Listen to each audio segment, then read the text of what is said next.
Hello दोस्तों, आप सभी का स्वागत है आपके अपने YouTube चैनल मैथ मस्ती में। मैं सनी देवल आप सभी के लिए आज वॉइस का दूसरा पार्ट लेकर आया हूं।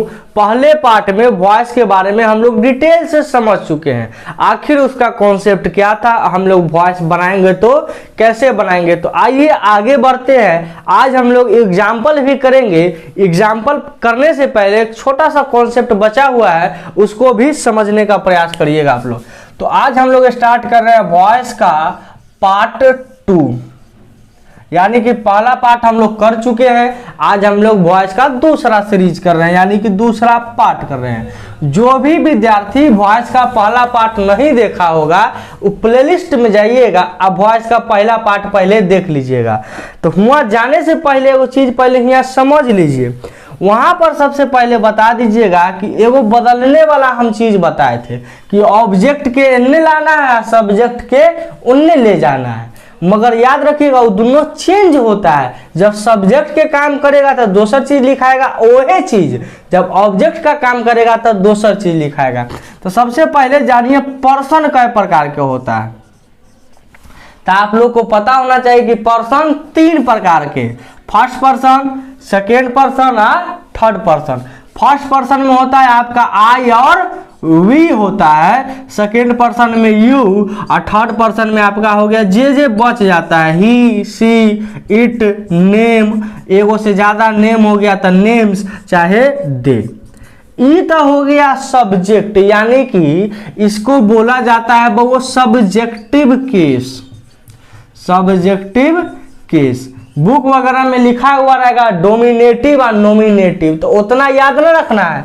सीधे से मतलब है कि सब्जेक्टिव केस है तो ये काम करेगा सब्जेक्ट के, ऑब्जेक्ट के काम न करता है। एगो होता है ऑब्जेक्टिव केस। क्या होता है बाबू? Objective case.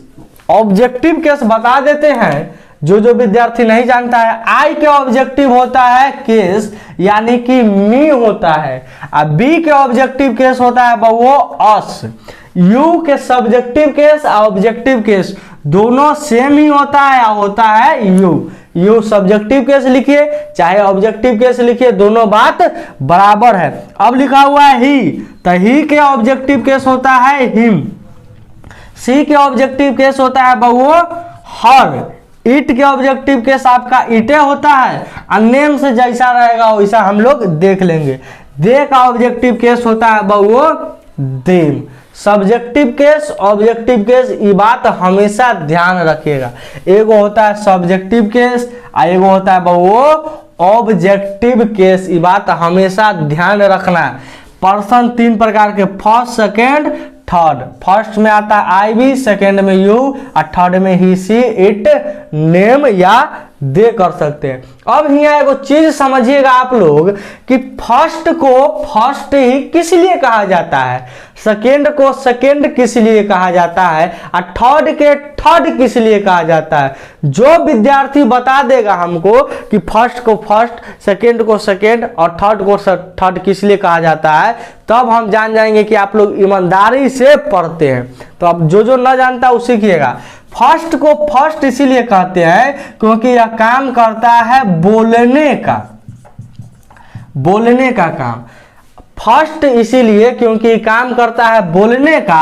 अगर कोई काम बोलने का करेगा तो कोई सुनने का भी तो करेगा। हम बोल रहे हैं कि ऐसी मैंने पगला है कि बोलेंगे नहीं, अगर हम बोल रहे हैं तो कोई सुनने वाला भी है, तो बोलने के काम करेगा उसको कहते हैं स्पीकर, और जो सुनने का काम करता है उसको कहते हैं लिसनर।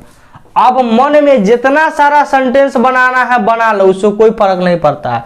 मगर जब भी कोई भी सेंटेंस अगर हम बनाएंगे, you are doing this work, आप इस काम को कर रहे हैं, कर तुम रहा है मगर क्या तुम बोल रहा है? You are doing this work नहीं, बोलने का काम कौन कर रहा है? तो बोलने का काम हम करेंगे। जब कभी भी बोलने का काम करेगा तो फर्स्ट पर्सन ही करेगा, सेकेंड और थर्ड कहियो नहीं करता है। इस बात को ध्यान रखिएगा। एगो स्पीकर के काम, एगो लिसनर। तो सर जी थर्ड अब एगो बात बताइए, आप हम बतियाइएगा, हम बोलेंगे तो हम ना ज़्यादा महत्वपूर्ण है, तो हम फर्स्ट पर्सन, तुम लोग सुना था तुम सेकेंड पर्सन। कोई ऐसा भी तो विद्यार्थी होगा जिसके बारे में हम बातचीत करेंगे, तो किसी के बारे में बातचीत करते हैं तो उसको थर्ड पर्सन है, किसी के बारे में बात किए तो साइड में रख देते हैं किसी के बारे में, किसी के बारे में। ये आपका होता है नॉन एक्टिव, यानी कि हमारा बातचीत में ये शामिल नहीं है, यानी इसको नॉन फंक्शनल भी कहते हैं। इस बात को ध्यान रखिएगा, यानी कि हमारे आपके बातचीत में ये नहीं है, हम तो एक बारे में बात कर रहे हैं, जरा बारे में बात करेंगे ओकरा साइड में रहने दीजिए, कोई जरूरी नहीं है लाने का।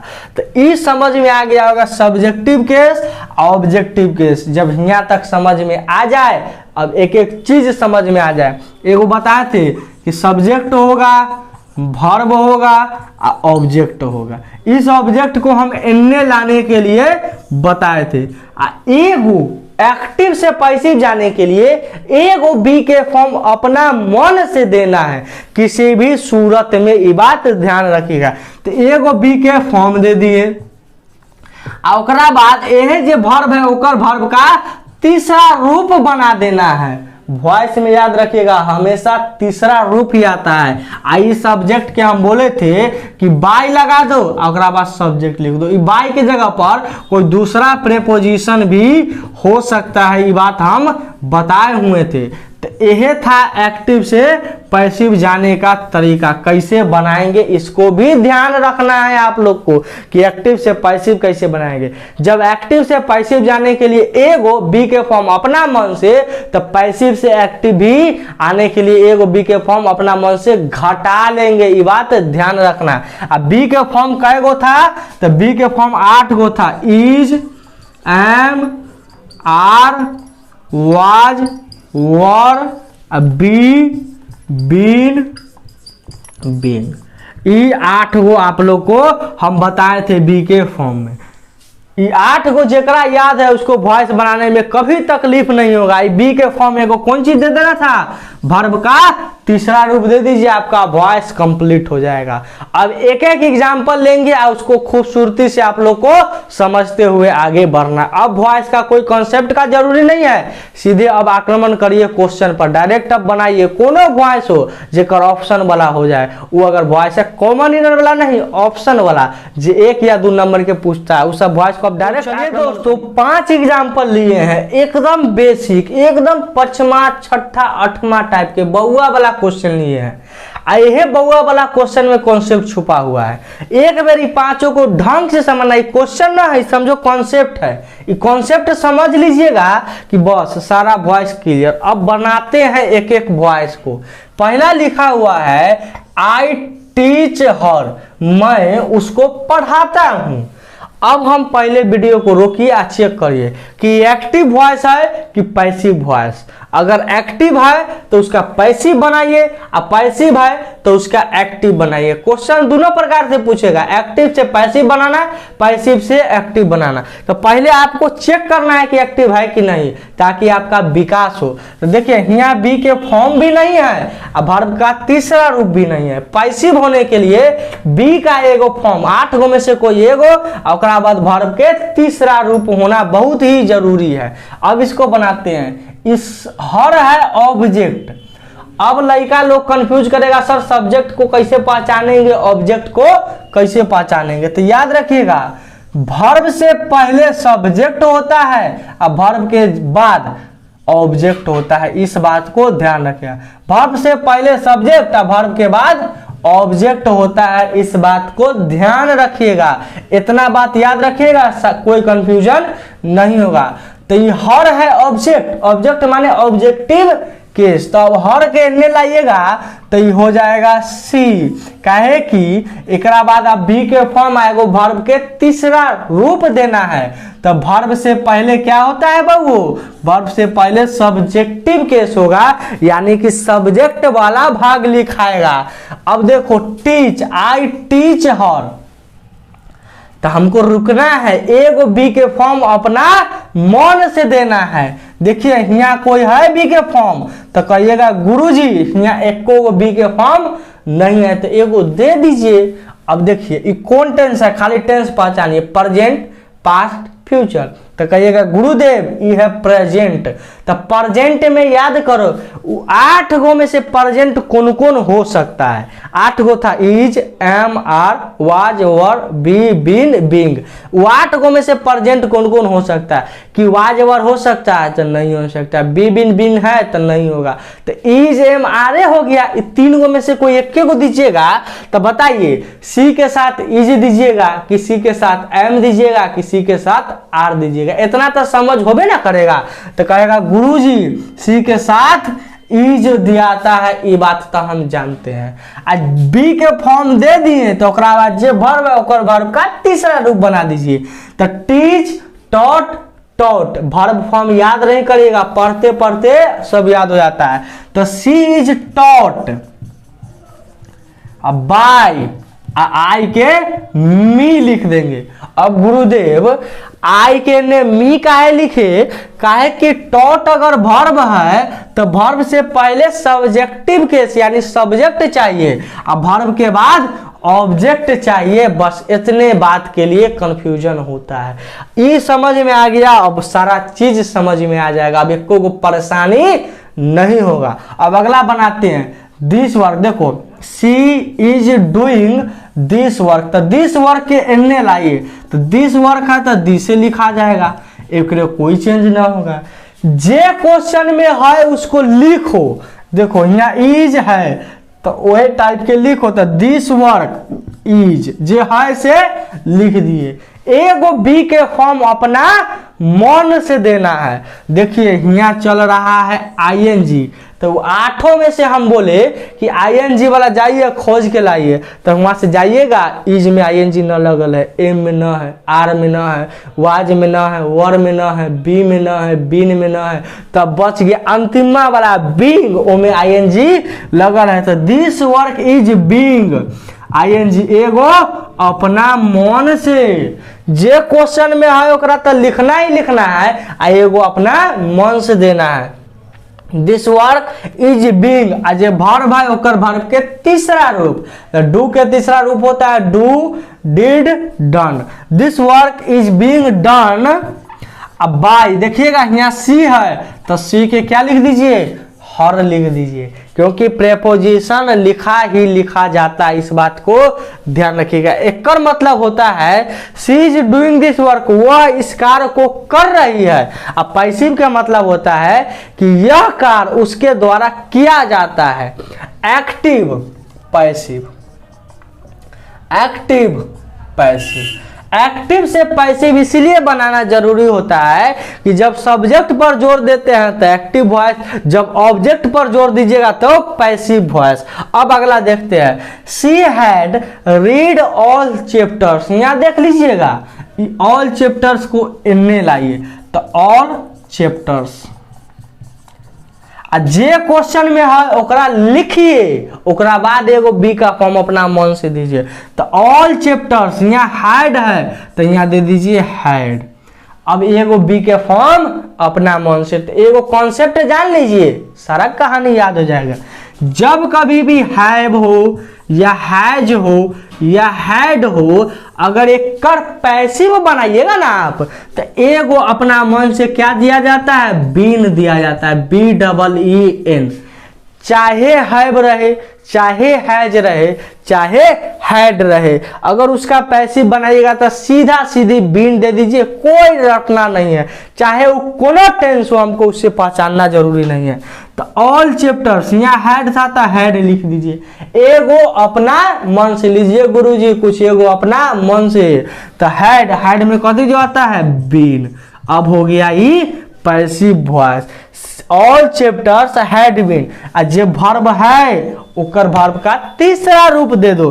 तो all chapters had been read, यहाँ देखिएगा सी, यहाँ आ गया वर्ब, वर्ब से पहले रहता तब सब्जेक्टिव केस, वर्ब के बाद लिखना है तो हमको चाहिए ऑब्जेक्टिव केस। तो यहाँ होगा वो बाय हर, इस बात को एकदम ध्यान रखना है। अगला क्वेश्चन लिखा हुआ है Ram is singing a song. ये बड़ा आसान क्वेश्चन, ए टाइप के ए लिख दिए, तो इसको क्या बनाइएगा, ए सॉन्ग के एने लाइएगा, ए सॉन्ग जे क्वेश्चन में है उसको लिखिए, ओकरा बाद एगो अपना मन से दीजिए। तो ए सॉन्ग इज है तो यहाँ दे दे इज, समझ में आया, ए सॉन्ग इज।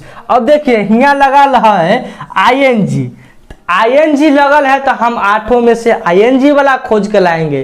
क्या इज में आईएनजी है, एम में है, आर में है, वाज में है, वर में है, बी में है, बीन में ना है, लास्ट वाला में है बींग में। तो ए सॉन्ग इज बींग, आ सिंग के वर्ब 3, सिंग संग संग होता है, तो a song is being sung by Ram, तो राम है तो बाय राम कह दीजिए, कहानी खत्म हो जाएगा, बाय राम। क्लियर हो गया होगा। अब ये 5वां नंबर बड़ा ही महत्वपूर्ण, यहाँ से एगो तुम लोग को नया कॉन्सेप्ट सिखाएंगे कि आखिर निगेटिव वाला कैसे बनाइएगा। तो सबसे पहले यहाँ हर है, तो इस हर को आप एने लाइए, तो यहाँ हो जाएगा सी। अब गुरुजी हुआ लिखल था हर, यहाँ आप सी काला लिखे, तो ये है देखो टीच के बाद लिखल ऑब्जेक्टिव केस, हमको यहाँ चाहिए शुरू में सब्जेक्टिव केस, यानी कि सब्जेक्ट वाला भाग चाहिए, तो सी। अब हम तुमसे पूछे कि डू नॉट लिखा हुआ है, तो आप डू नॉट जे हम क्या बोले थे, जे डू नॉट है, यानी जे क्वेश्चन में है उसको तो लिखना ही लिखना है, एगो अपना मन से देना है। तो यहाँ देखिए डू नॉट यानी प्रेजेंट में है, तो प्रेजेंट में 3 ही हो सकता है, या तो इज चाहे एम या तो आर। तो सी के साथ इज लगेगा कि एम लगेगा कि आर लगेगा, तो सी के साथ लगेगा इज, एगो दे दिए। आ जे दिए ओकर वर्ब के तीसरा रूप बनाइए, तो टीच के तो जानबे करते हैं टॉट, एने है आई तो बाय मी कर दीजिए। यहाँ तक समझ में आ गया। अब अगर हम पूछे कि क्या 5वां नंबर पैसिव सही बना हुआ है, ये समझिएगा, यह समझाना है। क्या ये सही बना हुआ है? नहीं, ये गलत है। अब गलत कैसे है याद रखिए, डू नॉट आइज, ये कुछ समझ नहीं आया, इसका सेटलमेंट करवा दीजिए, गठबंधन करवा दीजिए, ठीक हो जाएगा। देखिएगा एगो जीवन में बात याद रखना, नॉट जो है ना कहियो अकेले नहीं आएगा, जब आएगा केकरो ना केकरो साथ में लेकर आएगा, और नॉट एक गो के साथ में लेकर आता है, 2-3 गो के नहीं। एकदम पुरनका जमाना के लबर है, जब आएगा तब एक नयका के ना 2-5 गो के जोड़े आ जाएगा, एक गो के साथ आएगा। तो देखिए यहाँ नॉट को सपोर्ट करने के लिए ऊपर का में आई डू नॉट वाला में ऊपर का में सपोर्ट करने के लिए डू है। अगर डू के हटा के इज के इन्ने कर दीजिएगा, तो यहाँ नॉट को सपोर्ट करने के लिए इज आया कि नहीं आ गया, तो यहाँ आ गया। जब ए को सपोर्ट करने के लिए आइए गया है, तो डू को फिर कहला लिखिएगा, तो डू को नहीं लिखा जाता है। इस बात को ध्यान रखिएगा आप लोग, एकदम बहुत ही महत्वपूर्ण टाइप का है। समझिए बात आया? अगर समझ में आया होगा तो ये बात समझना, यह मेन है, बाकी और कुछ ना है। निगेटिव वाला इंट्रोगेटिव वाला कैसे बनेगा से याद रखिएगा। याद क्या रखना है कि नॉट कभी भी अकेला नहीं आता है, जब आएगा केकरो न केकरो उस साथी में आता है, और नहीं तो नहीं आएगा, एगो के साथ में आएगा, 2-4 गो के नहीं आएगा। अगर हम यहाँ इज और डू दोनों लिख दे, यहाँ पर इजो लिख दे और यहाँ पर हम डू भी लिख दे, तो क्या सी डू इज नॉट ठीक लग रहा है, सुनने में भी भद्दा लग रहा है, तो एल डू के हटा दिया जाता है। और याद रखना सी के साथ डू न लगता है, सी के साथ लगता है डज, काहे कि जैसन सब्जेक्ट वैसन वर्ब, जैसन सब्जेक्ट वैसन verb, singular subject singular verb, plural subject plural verb. यहाँ एगो याद करने का तरीका बता देते हैं, जे जैसा कास्ट में रहेगा वैसने कास्ट में ब्याह होगा, यानी वैसने कास्ट में उसका शादी होगा, यह से कहा जाता है जे जैसा सब्जेक्ट वैसा वर्ब। आप सिंगुलर है तो सिंगुलर वाला वर्ब खोजिए, प्लूरल है तो प्लूरल वाला वर्ब खोजिए, यह बात होता है। अब जोन जोन इंटर कास्ट में ब्याह हो जाता है, शादी ब्याह हो जाता है, लड़का लड़की भाग जाता है, जेकरा से दिल मिलता है। होना भी यही चाहिए। अरे हम आप तैयार है तो फिर क्या दिक्कत है, होगा देखा जाएगा। फिर लड़ाई झगड़ा तक कौन इश्क में नहीं होता है, जहाँ प्यार है वहाँ लड़ाई भी है। तो ये बात ध्यान रखिएगा आप लोग कि जे जैसन है वैसन में ब्याह होता है, अच्छा माना जाता है, मगर बहुत अच्छा भी नहीं है। अगर यहाँ तक समझ में बात आया होगा तो वीडियो को लाइक शेयर सब्सक्राइब करिएगा। ये बेसिक कॉन्सेप्ट हम बता दिए हैं, अब कोई कॉन्सेप्ट रटने का जरूरी नहीं। अब डायरेक्ट अगला बार वॉइस का आएगा तो प्रीवियस ईयर का क्वेश्चन दंदनाबाज चल जाना है, एक एक कब बनाएंगे। इनमें क्वेश्चन लिखा रहेगा, आपको आंसर क्लिक करना है कि ऐसे ऐसे, घर पर जाकर एक एक चीज बना लीजिएगा। तो मिलते हैं हम लोग नेक्स्ट वीडियो में, तब तक इस चैनल के साथ बने रहिए, मुस्कुराते रहिए, जिला टॉप कर दीजिए, फाड़ दीजिए। धन्यवाद।